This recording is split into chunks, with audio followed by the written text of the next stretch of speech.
morning guys, welcome to my channel for a new video. So as you maybe know, I am currently training myself for the Interregio, the biggest French event actually, but at the same time still waiting to see whether I can go or not, because the situation between Switzerland and France regarding COVID it's kind of complicated at the moment. Basically the area where we need to go for the tournament is in a red zone for us, meaning quarantine, so quite complicated. Let's see how the situation evolves. It's in a bit more than 1 month, so the situation can still change and we can still figure out some solutions. We'll see. I will let you know. As I've told you, maybe I have 2 tournaments in the loop to train myself for the Interregio with Joker, and in parallel to that, as my brain is almost all day long busy with Ninth Age. So I mean, I'm always trying to think, discussing with people about lists. I like to do that. I love to watch games as well. I see myself in a lot what Alex Schmidt tells in his video sometimes, that he's always busy thinking about Ninth Age. By the way, if you don't know the channel yet, I really recommend you to check out the channel called Alexander Schmidt. Nice quality content. So yeah, basically always thinking about what could I do, and as you know, I've tested a lot ID, not a lot since the last beta version, and I thought let's give it a try to build something a bit new, and let's try to show you how does my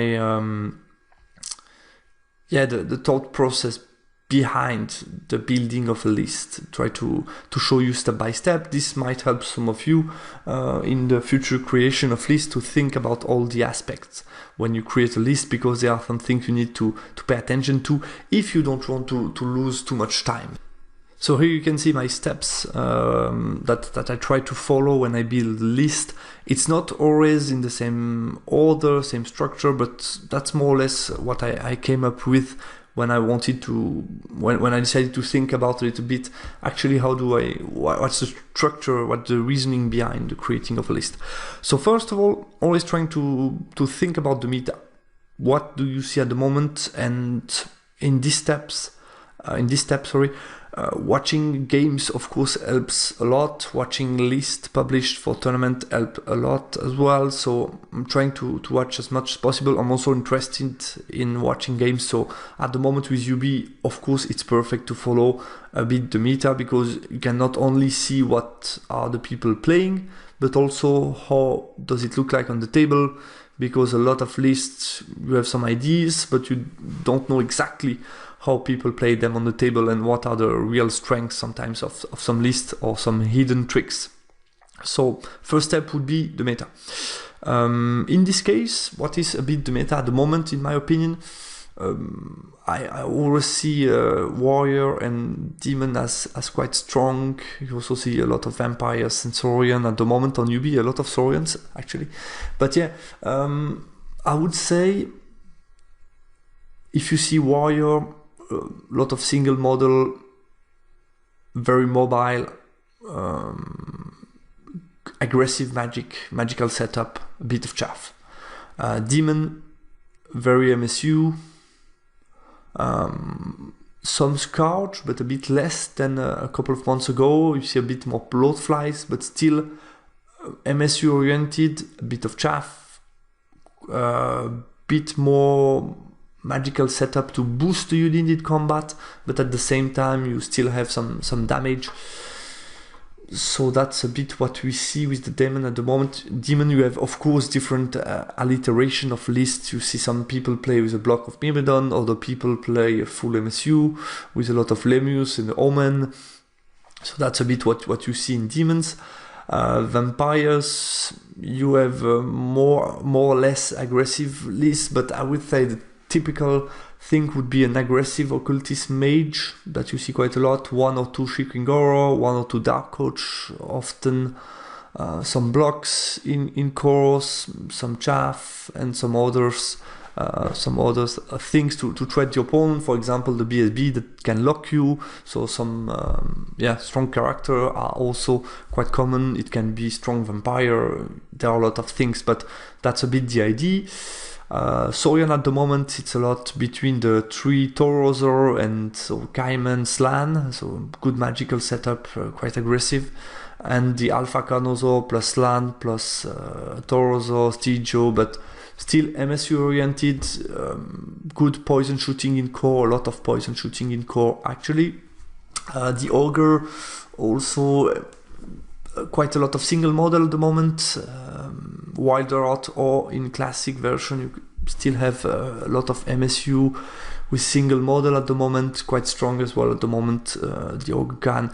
So yeah, I would say that most of the meta is around these kind of things. You see a lot of monsters, single model, strong character, and sometimes a bit of block as well, but not that much. You see the Dwarf have some success with the Seekers at the moment, and the Death Star with the King, but a bit less mobility.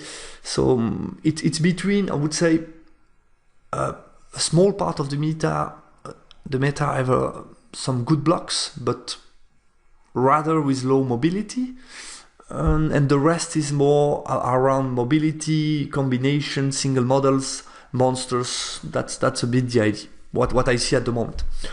So then you need to think, what are the answers of your army book, particular army book that you want to build the list with, against the meta, so to say. Not forgetting that when you see the meta that I just mentioned, you also have some counters, of course, people playing cannons to try to counter all these monsters, a lot of bolt roarers and so on. So of course you need to keep that in mind at the same time. So what are the answers of the meta to the meta from the particular army book? So I will take the Infernal Dwarfs as an example, because that's the list that I built. That's the army book that I used to build the list. So Infernal Dwarfs against this, for me, have two or three kind of answers. First one would be magical setup. You have access to alchemy, occultism, pyromancy. Between alchemy and occultism, you have good tools to deal with possibly monsters, single characters, some cowboys, especially cowboys that don't have a ward save against fire. So you have some tools. You have some tools in Magic, definitely. A second option would be shooting. You have especially rocket battery are decent against this kind of single model targets because they do multiple wound and they have a good range. So that would be a good choice. You saw me playing almost every time since the book came out with an Infernal Engine with rocket battery, for example. Strength 6, 4 shots, multiple wound, D3 is definitely a good tool to deal with monster. You also see at the moment some people playing with a double rocket battery gunnery team, for example, or some gunnery team on the floor, and that's why the gunnery team took a small raise in point. So that's a second tool that you could choose. And the third one, basically, if you think close combat, in the book you don't have a lot of things that can be effective against like a Feldrock Elder, these kind of things. Because you saw my game, for example, I had to face a Scourge, Kalim Titan, that's not enough. Character, I don't think even if you go Great Bull and so on, you don't have the best character in the game so you will very often find either a better character than you in the opposite list, which might be problematic, especially if you invest something like almost 800 in a character, or 600 for the Torok version. But I often had the feeling that I don't feel comfortable facing monster or character. If you see my game in the Ocho, I played a lot with the small bull, overload on the small bull, which is more than 600 points. And when I had to charge a Gargantula in the good condition with multiple wound and so on, I was still scared to die, and I almost died. So yeah, you need to keep in mind what you have, what concretely if what you think on paper looks cool, I have a flying bull with a guy, multiple wound d3, not bad, on top, not bad, not too expensive, why not? And then you play some games and you see that's probably not enough at the moment. So I would say the kind of solution that I put in the category to deal properly with most of the threats that I see in the meta would be for me Disciples of Lugar, very popular at the moment. You see very often 2 blocks. I play myself 2 blocks with great weapon, very good, I think. And a bit more expensive but also decent, Toruk Anointed. Toruk Anointed, you put 6 of them together, it's 19 attack with the champion, strength 6 with infinite weapon skill 5, decent, definitely decent. Luckily enough, they have both the same march rate, but not the same advance, which is a huge difference. But still, luckily enough, they go as fast, both of them. So yeah, that's a bit for me the 2 key units that I would choose in special to deal with Feldar Elder or Bloodflies, this kind of nasty unit that you maybe have some problem to deal with, or Blazing Glory, this kind of unit that might be problematic sometimes. So I would say I think that one of these 2 units are at the moment a good choice for the ID if you want a solid list. Of course, we have other options that can work as well, but that's my view of it. So I would choose either Disciples of Lugar or Toruk Anointed as the first step of the list. Then third step, weaknesses balance. I mean with that, if I decide to go with Disciples of Lugar, basically the weakness is low movement. I don't charge very far, meaning I don't zone very well, so I will need to compensate that with 2 or 3 mobile threats that can charge far away and be a bit scary. And that was also why I often play with Disciples, for example, Kadim Titan, Infernal Engine, things that can charge a bit more far away, that can threat a bigger zone, and to avoid your opponent really going at you and getting all the charges. So that could be a weakness. And if you speak about Toruk Anointed, for example, weakness could be the fact that you have only agility 3, so you are not that good striking second, although you are quite solid, but that could be a weakness to fight massive infantry that can strike. I'm thinking about, for example, Swordmasters, some Seekers, for example, especially with a character that can strike really fast. These kind of things can be really problematic to deal with for Anointed, because they will strike second and they are likely to not have a lot of models left before they can strike. Of course, also weakness that both of these units share would be the lack of lateral movement. These are 2 units with March 12, which is not bad, but at the same time they are rank and file, so they don't move very well laterally, which is something as well that you need to compensate. And also weakness that both have, they are chaffable. So of course you need some anti-chaff, something that can deal with chaff. So that would be something that I would consider in the third step. The fourth step, would be the chaff. So yeah, maybe just to come back at step 3, of course my first choice with the weaknesses that I just mentioned would be Kadim Titan, because he's a good answer against infantry and as well very good lateral movement. So I think that would be a key, the first thing that I would put on the sheet after the step 2. So fourth step, the chaff. What do I want as chaff in my list? Do I have the luxury of having available chaff in core, or is it not the case? Then I need to choose something special. So in the case of the ID, you don't have a lot of choice in core. In my opinion, you have Orc Slave, the slaves, not Orc anymore, but the slaves that can be in some situation, in some matchup, chaff, but not always. So you cannot only rely on slaves. So I would almost always put 1 unit of slaves, at least in my list, because they can be useful, especially if you face army that are not so mobile, then they can be possibly a chaff. Especially when you conquer line, you can chaff with movement 8 and things like that. And then the second unit of chaff, I would need something a bit more mobile, which allows you as well to first chaff with something very mobile, quite far away, then go forward, and then use maybe in a second step, if you need another turn of chaff, the orcs, for example, that can give you with two different march rates. You can use it in 2 times. First, the mobile one, which allows you to chaff from far away, and second one in the second step. That could be an idea. In this case, of course, Vassal Cavalry is the only choice that we really have in the book, so I would put 1 unit of 5. And then you have to think about your magical setup. Of course, I mentioned already magic in the answer of the army books, but at least in this step you need to check, is my magical setup working well with the rest of the list that I put together until these steps here? So am I able to give the good boost to Disciples of Lugar or to the Toruk Anointed, which are key to the list? Am I able to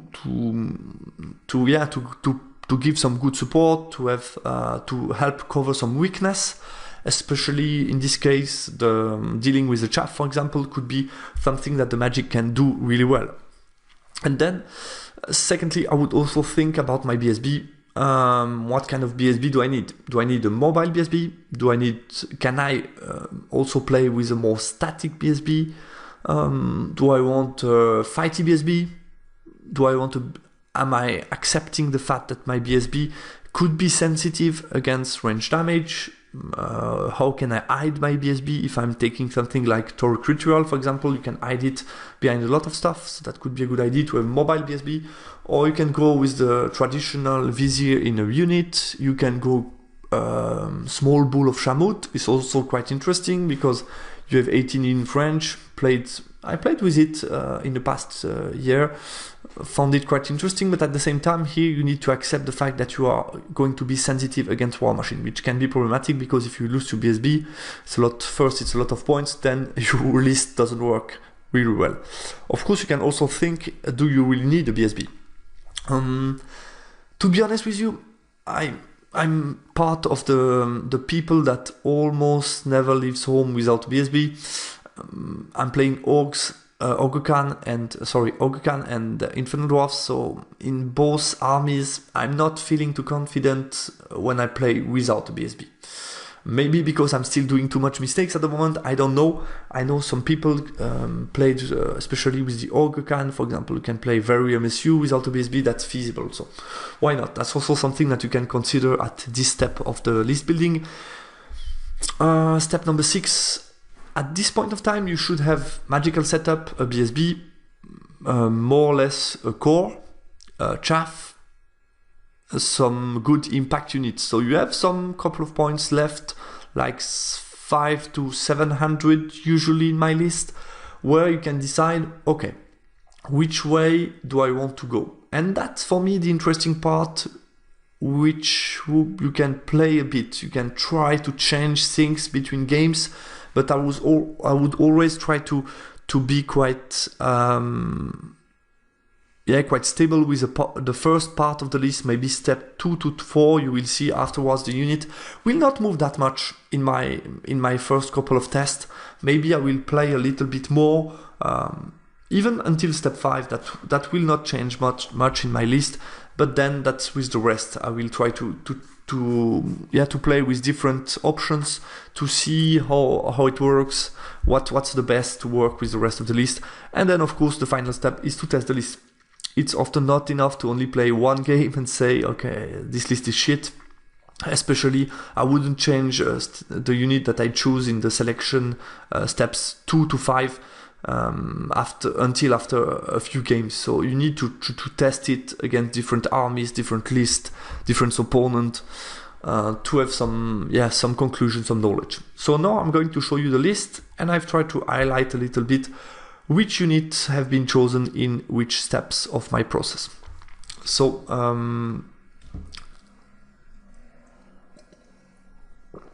basically you have two versions which are very similar in the way that I decided first in step 2. I will just take back again my steps quickly, just to explain you a bit the thought process behind that might help you to understand what I did. So first of all, I've told you either Toruk Anointed or Disciples of Lugar. To be honest, at the moment a lot of people are playing with 2 blocks of Disciples of Lugar, so I decided why not try out the Torque Anointed, always like the model. I have 12 of them at home, only painted like 3 of them. So that could be as well some motivation to paint them if the list is a success. So why not? 2 blocks of Torque Anointed, of course, that's like 1/3 of my total of the list. So it's a lot of points, of course.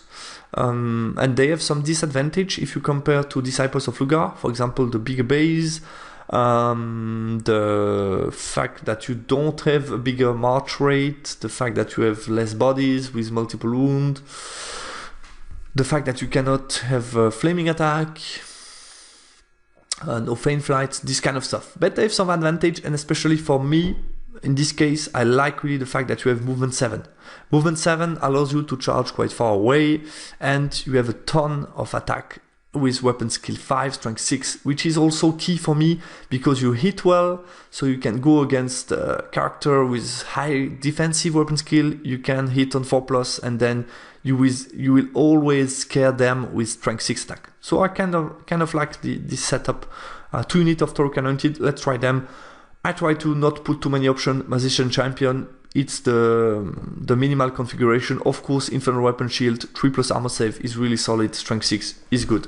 And then the champion, you always need it to help you in some charges. That's an extra attack. If you see how many points cost a model, I think it's worth it to put a champion if you have the points too.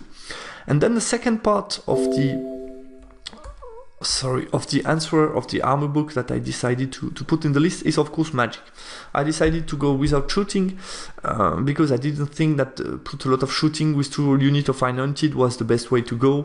So I decided to go quite heavily on magic. You see 2 different setups. I will explain you a little bit the idea behind. So in both cases you see a Master Occultist, which is quite mobile because it's either on a Torque Ritual, movement 7-14, which is interesting, or on Prophet of Lugar, meaning on foot, but with movement 4-12, which is not bad as well.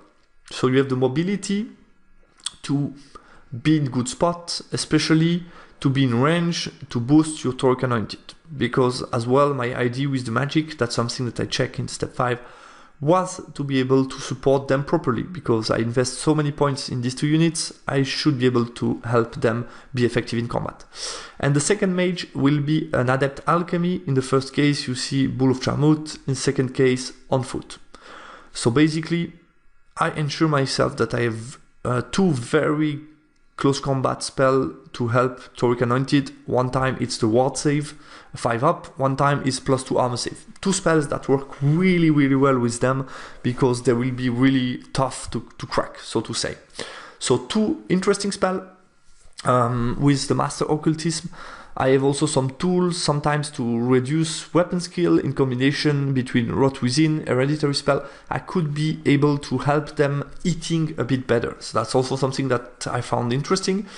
And decided that Alchemy Adept was enough for me. I didn't want to go with the Master and then the Adept Occultism. I wanted to try out the opposite and to have a bit more mobile Master. So that was my idea. So if you see in the first case, I decided to put him on the Torque Ritual. Only 2 up ward save, armor save, no ward save. So in this case, I decided to put MR2, and you will see on the BSB there is an additional MR2 on the Torque Ritual. So basically you have MR4 to be protected against some spells. That was my idea. What I liked about the setup of Torque Ritual, it works quite well with Torque Anointed because you can go in the unit, on the corner with your small base, then you can cast easily spell, get good range, or if you are threatened by war machines, you can be behind the unit of Torque Anointed and still cast spell with no line of sight of Occultism, which is quite interesting. In the first case, I decided to, that's also part of the remaining points, I decided to upgrade him, but I will talk about it afterwards. Second step, what are my weaknesses? I mentioned lack of lateral movement, some trouble sometimes to deal with infantry, especially the kind of infantry that, for example, strikes before Anointed and so on. So in the first case, I decided to support it with Kadim Titan for the lack of lateral movement, and also Kadim Titan is good against infantry. And the second part of it is a full shoot in core. Basically, with this amount of shooting, I should be able to cause trouble to Seekers, to Swordmasters, and also to deal with the chaff. So I'm able to do quite a lot of things with this kind of short-range shooting, which is quite interesting to compensate a little bit the problem that could have my list with Torque Anointed. And in the second case, I decided to, of course, keep the Kalim Titan, which is a good answer, as we just said. And for me, the second option to deal with this kind of annoying unit would actually to bring a better unit than them. In this case, I decided to go with 2 big blocks in core. That would be a bit more combat-oriented army. And at the same time, I think, for example, the Seekers don't like to fight a block of 35 guys who can have reroll to wound, battle focus. It's kind of annoying. The same goes, for example, for Swordmaster. Of course, they will do a lot of damage, but I have 35 bodies, and all the attacks that I do in return will kill some guys because they are not so resilient. That could be a cheap example. And of course, Citadel Guard with Spear, also decent option. They have a bit of shooting, so that can be annoying against the same kind of target. And at the same time, with Spear, you have a decent agility, especially with the combination of the Overlord that I will explain after. But basically, you have a very good, solid unit that should be better than the unit that I mentioned that caused me problems. Next step, the chaff. As I mentioned, unit of slave, unit of vassal cavalry, nothing special to say about that. 2 is a good amount for me. 1, at least 1, very mobile. Second one, that is more sacrificial unit. Very interesting. In this case, also important for occultists to have some bodies to sacrifice because dwarfs and Torque Anointed are expensive. Step 5, check my magical setup and my BSB. So magical setup, I'm happy because I have the 2 spells that are really wanted with Torque Anointed, as I mentioned before. And I have, in addition to that, some good tools to deal with some problems that I can see, some threats that I can see in the meta. For example, Mark for Doom, really good against a single model. Toxic Breath, always really good. So I have some good tools, I think, in this magical setup. So quite happy about the choice. I have 6 spells, which is good as well. And then in the first case, I was even able to pay the Rod of Battle, which is a little nice to have, not too expensive, and really good on Torque Anointed. I mean, if I can put that on them and they have a superior offensive skill, they have 5, so they might be able to get a better than the opponent, then you can possibly strike on like sometimes 2+2+. It's just crazy with this kind of amount of attacks. So could be really interesting to have that as a little option, and I was able to pay them in the first list. And then BSB. So BSB, 2 different cases. The first one was the idea to put a second Torque Ritual. Basically, in this list, as I mentioned, I lack a bit of lateral movement, some small unit that can, some additional threats that I can use to countercharge, to do things like that. And I decided to use my second Prophet, the Adept, and the BSB to be additional threat. So basically, both of them are mounted, very good movement 7, both of them Swift Ride. The first one, Bull of Shamut, it's a decent cowboy, 6 attack, strength 5, always interesting, fly, not chaffable, really interesting. And second one is the BSB. I decided to go for a special setup, so I wanted to have the Binding Scroll, of course, and I wanted also to be able to have Rod of Battle and to have MR. So I have a 1-up armor save, 3 attack, strength 5, which is decent, and I have MR2. Which is also interesting in this case. I have 2 models with Torque Ritual, so basically I can start the game, put 1 in each of the Torque Anointed unit, and my expensive Torque Anointed will both be protected a little bit against magic, which is really nice, I have to say. If I'm facing a very shooty army, I can always put the 2 of them behind Torque Anointed. If the opponent also has some good missiles, I can put the two of them together to have MR4. So I have a lot of options, a lot of flexibility. Yeah, two small additional cowboys, so to say, that will not move so far away to the side and so on, but be more, especially BSB, more central, like ready for counter charge, hidden behind the Torque Anointed. Maybe the Bull of Shamut can be a bit more on the side, especially since he's playing Alchemy. I mean, I have good spells. For example, +2 armor, good range in my spells. I meant, for example, +2 armor is 24 range, so I should be able to boost my unit and at the same time be a threat, which is interesting. In the second unit, and here basically, yeah, that's what I explained now, is between the BSB and the remaining points, because basically if you put a naked BSB, him on foot, I had like 200, like 400 left, and yeah, 400 to 500 left, and that's how I decided to invest the points basically to make from the two of them little cowboys. That was the idea.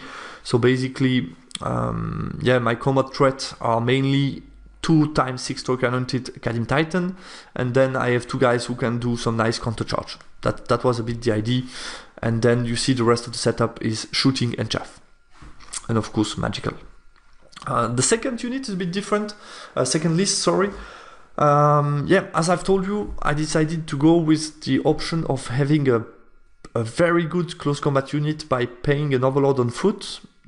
I didn't try it since the new version of the book on foot, so I decided why not. It's not too expensive. With the Gauntlet of Madzab, you can have the very juicy strength 6 multiple wound D3, and with the Unflame option, basically this could if somebody charges you, you activate the Unflame. Between that and the spear bonus, you have like agility 7, which is really good, because then even against Swordmaster you can go like first.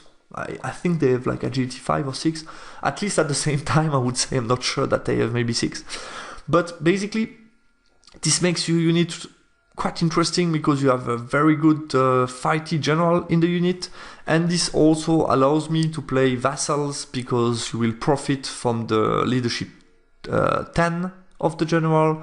I decided to go with Destiny Skulls. It's a bit less expensive, 30 points less than the the regeneration boost.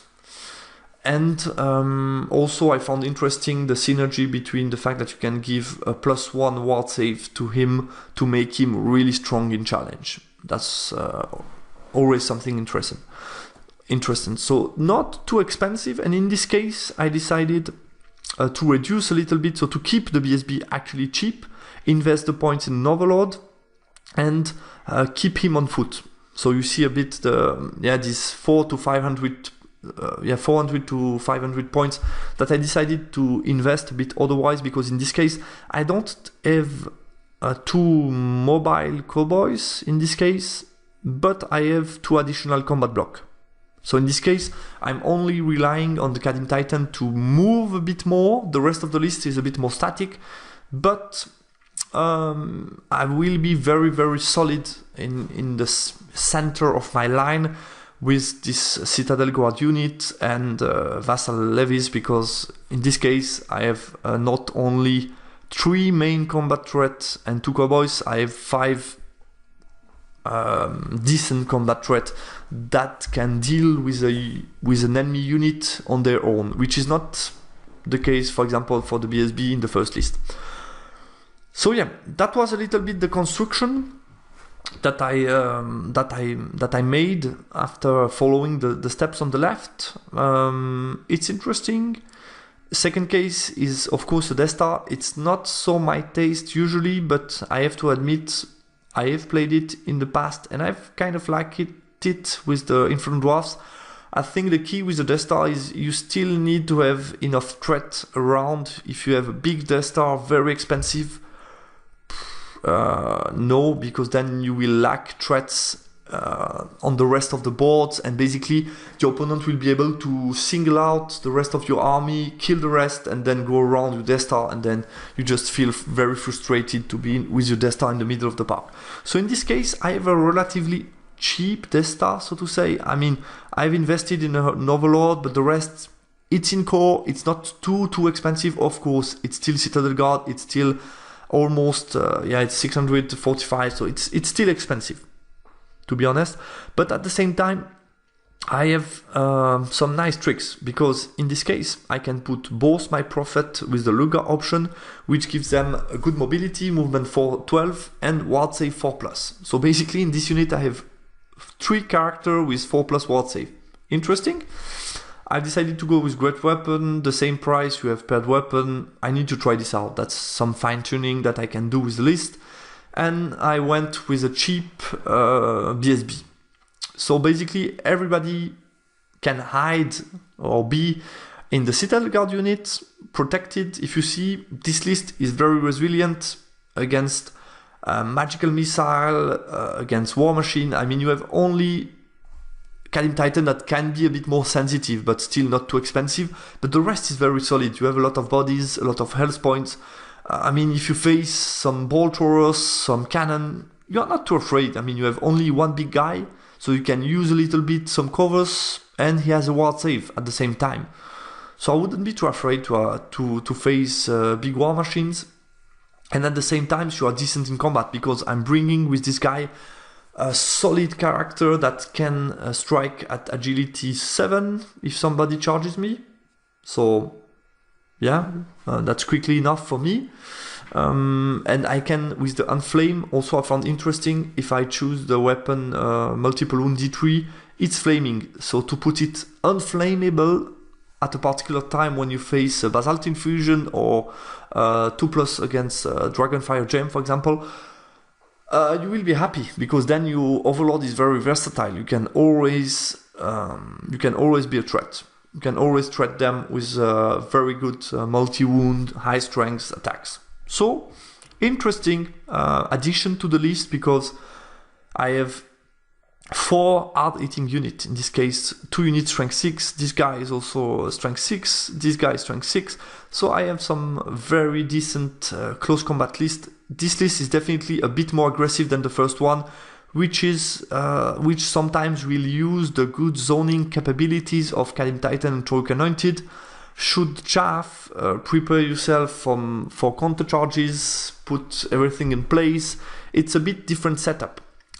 These lists can maybe struggle if you face the traditional warrior, heavily close combat oriented, especially maybe with the Feldrak Ancestor, double Elder, can be a bit problematic, because I'm not sure that with magic you can reduce enough the big monster to be able to really deal with them, because you will also take some damage on your unit. I'm not sure that this I think it will be interesting to see if it's enough or not, and if it's able to fight it or not. I would definitely be more confident having this kind of list against such an opponent. And I also think, interesting enough, for playing objective, I think the second list, since you have a bit more close combat, a bit more board control maybe, you will be better in some scenarios, definitely on all the ground, for example. I mean, you have a very good Destar with a lot of character. If you see, all these guys can go in the first rank, so the first rank can put 4 attack strength 6, 3 attack strength 5, couple attack strength 4, strength 6, so really, really good, I think, really good for this unit. So yeah, that was a couple of examples. I will try this out to see how it goes. I think this one might be a bit more fun to play, because you move with a little Torque Ritual guy. You can be a bit more mixed arm approach, a bit more MSU, interesting. You can wait a bit more. With this one, of course, you have to go in combat. That's where you will get most of the points. So you need to go in combat, and you are quite good at it. So I think my first test will be with the second list, rather. I really like the setup and how everything fits well together. I think there are a lot of little tricks, and also I really like the fact that it is really resilient, because as I've said, from distance it's hard to scare you, so to say. I mean, in the first list, you will always get a bit scared that your opponent use 4 dice to cast a Mark IV Doom against one of the characters, and then he is able to one-shot you, or he is able to cast a Grave Goal, or you don't know. You can be afraid sometimes. Of course, you can join the units. You have a lot of units to hide in or behind. You have some option, but I think this list is maybe a bit more. Not a lot of things scare you from range damage, so you can focus on combat then. Okay, so that was a bit the idea, to show you a bit this process. I hope this helps you to build your future list. It's not a guarantee that this process brings you to a successful list.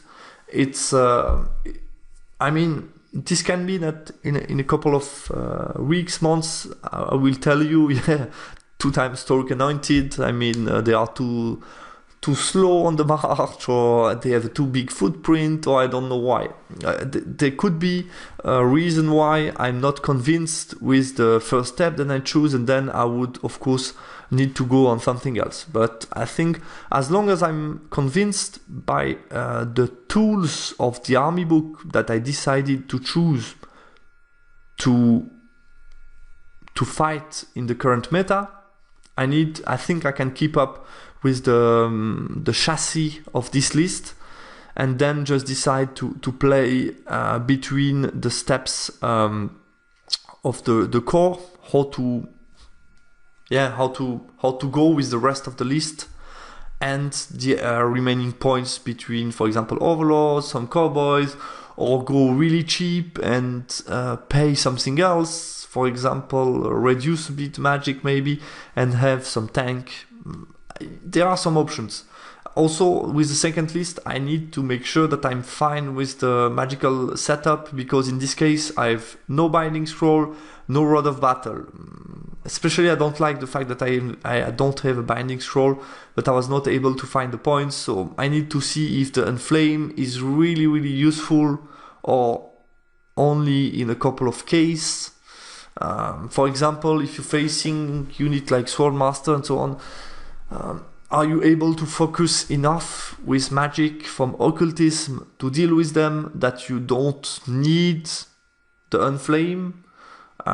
If you face Basalt Infusion guys, are you able to... Of course, you can choose another weapon, so you can definitely maybe use a bit more the flexibility of the Overlord in this case, and decide to drop the Enflame for Binding Scroll. That might be really interesting in the second list, because I don't like to not play to play without Binding Scroll. I think that's always something useful in the list. So I think there is a big discussion between the Enflame and the Binding Scroll. Enflame can be really nice on paper, but at the same time, are you going to use it often?